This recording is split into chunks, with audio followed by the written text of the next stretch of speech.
Hello MBA aspirants, welcome to MBA 360. Before I start talking about today's video, which will be about the placement data of IIM Tiruchirappalli, I would request you all to subscribe to MBA 360. We are doing a lot of videos to help you make a right choice for your MBA 2026 admissions, and we have been doing videos on IIMs and the top other institutes, non-IIMs, and also across the categories in terms of basis percentile which colleges are the best, and also in terms of how you should go about if you are fees conscious and then you don't want to take an education loan and you want to do selection of college basis, what's the fees of the college.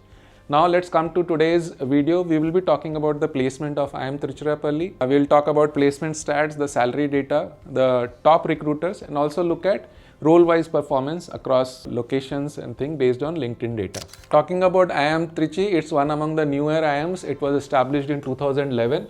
So it is around 15 years old institute. It has got new campus which is spread over 175 acres. Its NIRF ranking is 16, so it's on the top 20 institute. Total students at 806. And if you look at male-female ratio, it is around 60 to 40, 58.56% of male. Outside state students is 90%, so only 10% students coming from Tamil Nadu. So that's good in terms of demographic and geographical diversity, which helps you get a perspective and adds to your learning. The total faculty is 58. If you look at total students, 1:14, which is a kind of requirement for any MBA institute. Moving to the last 3 years data, as per the NIRF submitted by the institute, you have 2021 going up to 23-24. There is a 1 year lag always in the NIRF data because it gets published. The data is submitted before the 25 placements would have closed. And if you look at the placements, it has been above 90%, 98.5 in 21-22, dropping quite a lot to 89%, and then to recovering a bit to 92.5% in 23-24.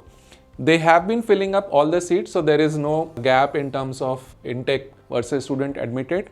The place data has been a drop, that's why you see the percentages here.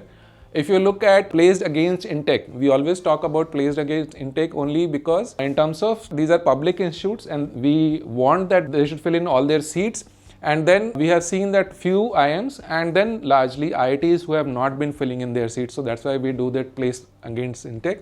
Only in the year 21-22, there is a slight gap between the student intake permitted and the admitted. So that's why you see 98.5 dropping to 93%. The median salary was 16, which has increased to 18.6 and 18.1 as per NIRF data. But if you look at their institute data, it is 16, then 19.5 and 18.25. So if you look, there is almost a lakh gap in terms of the institute placement data versus what they have reported in NIRF, and then very minimal gap in terms of 23-24. So this is not expected from the public institutes, and they should report the same figure in NIRF, or what they are putting on in terms of against an affidavit should be the one which is placed in the institute brochures also. Let's look at the statistics as per the institute data in terms of top 10% and top 25% which is available. In terms of average salary, it has moved from 17 to 20 lakhs, and there is a slight drop in terms of 1 lakh drop in 23-24. For top 10%, this has been 23.5. It was the best in 22-23 in terms of 34.5, and then it slightly dropped to 31.2 in 23-24. For top 25%, it was 21 lakhs, then 28.58 accordingly over here, and then dropping to 26 lakhs, 25.58 in 23-24. We are not able to show you bottom 50, bottom 25 and bottom 10% because we do not have the data for top 50%. Only when we have these three categories are we able to project. So I am not showing you that data for IIM Trichy. Coming over to role-wise offers made in IIM Trichy, you had highest in IT and finance, which is both 23%, then 20% in sales and marketing, and consulting drops to 16%. This consulting is always, if you see, around 20% plus in case of the better IIMs or the older IIMs, and going up to 35%. And general management is 11% and operations 7%.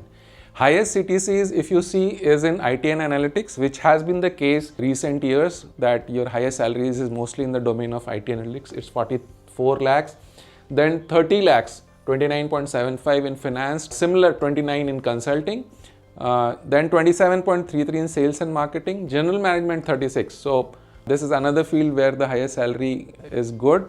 And then operations 28 lakhs. Coming to mean salary, it is hovering around 17 to 20 lakhs. Obviously highest in 21.35 in IT and analytics, and also general management 19.56 and 20.35 in finance. Moving on to the top recruiters, we see you have banks like SDFC Bank, IDFC First Bank, and then also JP Morgan Chase in terms of finance, Grant Thornton in terms of consulting, then Lighthouse in consulting.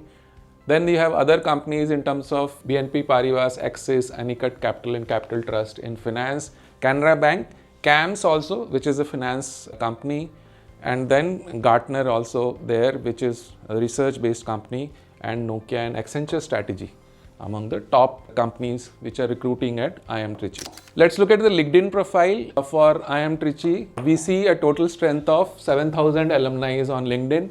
These are the 4 main companies where you would find the alumni of IIM Trichy. At some point of time, the highest is in Cognizant 434, and then 342 in Accenture, 250 in Deloitte, and 122 in JP Morgan.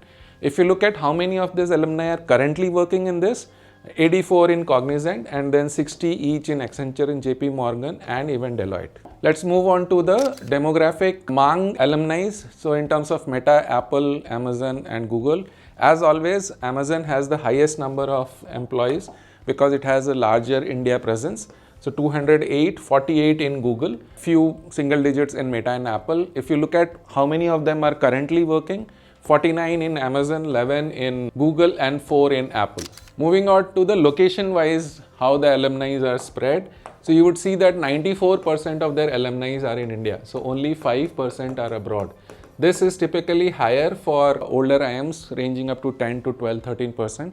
Even some of the better private institutes like SP Jain and MDI have 12 to 13% of alumni abroad. Based out of Tamil Nadu, so you have the highest number in terms of Tamil Nadu, 27%, Karnataka, which is largely Bangalore, 1500 alumni, Maharashtra, largely Mumbai, and maybe other locations, 13%. Then Telangana and Delhi NCR, 7.45 and 5%. United States and United Kingdom, 2% and 1%, somewhere around 200 alumni. These are the locations which are the top locations in terms of the all alumni as per the LinkedIn data. Towards the end, I would say that we will be doing similar videos for other IIMs and the top institutes. We also want you to tell us what videos you would want us to prepare to help you select the best colleges. Write to us as a comment in our video. And in case if you want to inquire anything more, please look at this video and subscribe to MBA 360, because we will be doing a lot of videos to make it one-stop destination for you. Thank you.